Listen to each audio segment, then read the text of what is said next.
Assalamualaikum warahmatullahi wabarakatuh. Bismillah, alhamdulillah, wa syukrulillahi ala jami'i ni'amillah. Tsumma salatu wassalamu ala Muhammad ibn Abdillah wa ala alihi wa sahbihi wa mawalah amma ba'du. Sahabat muslim rahimakumullah, puji dan syukur kita haturkan kepada Allah Subhanahu wa taala atas segala limpahan nikmat dan karunia-Nya. Dan di antara kenikmatan tersebut ada satu anugerah yang luar biasa yang diberikan Allah Subhanahu wa taala kepada diri kita, bahwa harapan kita yang kita inginkan dan senantiasa kita lantunkan beberapa bulan yang lalu melalui untaian doa Allahumma barik lana fi Rajab wa Sya'bana wa ballighna Ramadhana, pada hari ini, saat ini diijabahi dan dikabulkan oleh Allah Subhanahu wa taala. Kita dipertemukan dengan bulan yang mulia dan kita diberi kesempatan untuk kemudian beramal ibadah di dalamnya. Sahabat muslim rahimakumullah, ada dua kemungkinan ketika Allah Subhanahu wa taala memberikan kesempatan kepada hambanya yang beriman untuk bertemu dengan bulan Ramadan. Kemungkinan yang pertama, hamba Allah tersebut masih banyak kekurangan dalam hal amal untuk bekal di akhirat nanti, atau bahkan masih banyak dosa-dosa kemaksiatan yang ia kerjakan dan belum mendapatkan pengampunan. Kemungkinan yang kedua adalah Allah Subhanahu wa taala akan mengangkat derajat dan kemuliaannya, karena di dalam bulan Ramadan orang tersebut senantiasa memperbanyak amal ibadah sehingga mengangkat derajatnya di sisi Allah Subhanahu wa taala. Yang pada intinya bahwa ketika kita dipertemukan dengan bulan Ramadan, kita diberi kesempatan panjang umur untuk bisa menemui bulan Ramadan ini merupakan nikmat yang luar biasa yang jangan sampai kemudian kita sia-siakan kesempatan ini.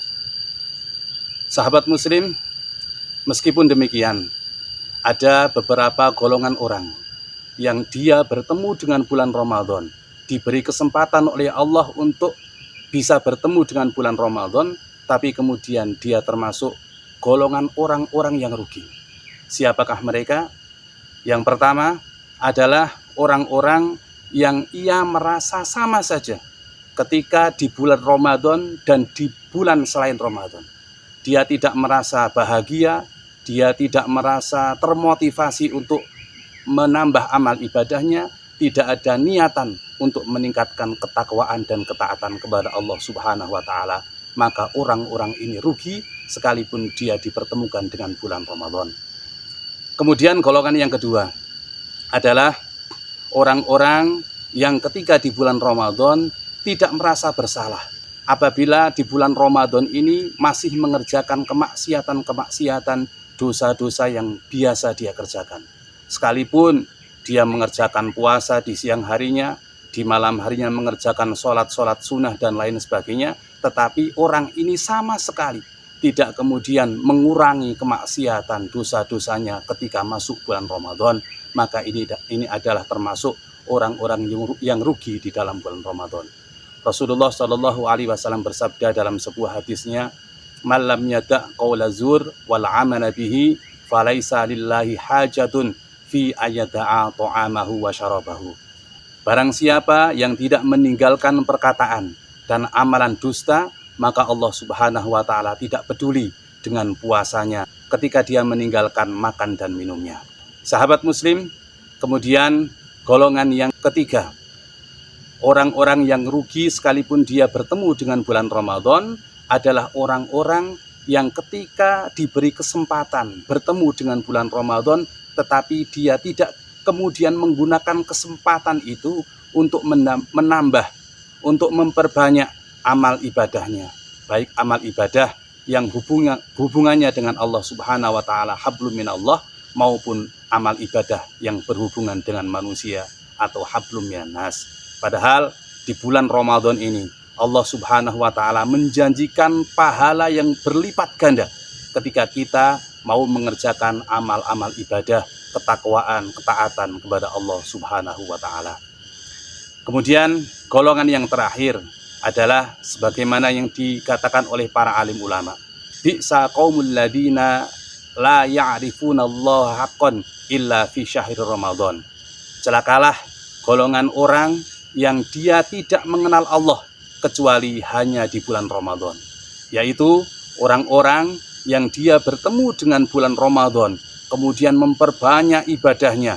Di siang hari dia puasa dengan sungguh-sungguh, di malam hari pun dia mengerjakan amal-amal ibadah, mengerjakan sholat sunnah, membaca Al-Quran, berzikir kepada Allah, dan lain sebagainya. Tetapi ketika selesai bulan Ramadan, maka kemudian amal-amal ibadah itu berhenti di situ dan tidak dilanjutkan kembali, dan kembali lagi dia mengerjakan maksiat-maksiat kepada Allah Subhanahu wa taala, dosa-dosa kepada Allah Subhanahu wa taala. Sahabat muslim, maka jangan sampai kita yang telah diberi anugerah oleh Allah bertemu dengan bulan Ramadan, tapi justru nantinya menjadi orang-orang yang rugi.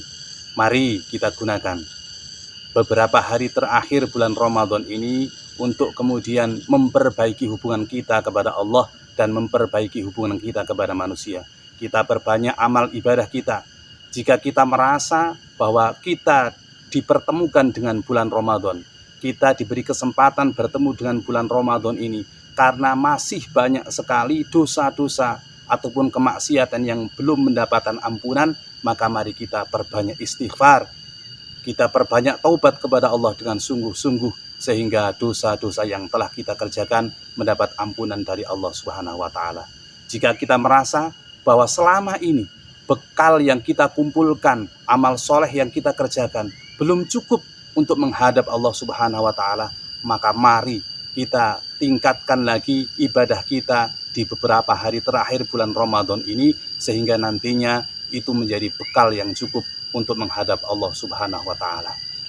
Semoga Allah Subhanahu wa taala senantiasa memberikan kepada kita kekuatan, hidayah dan taufik untuk kita senantiasa bertakwa kepadanya, dan kita diberi panjang umur sehingga nantinya kita juga bisa bertemu dengan bulan Ramadan di tahun yang akan datang. Demikian sahabat muslim yang bisa saya sampaikan, semoga bermanfaat. Wal afu minkum, tsumma assalamu alaikum warahmatullahi wabarakatuh.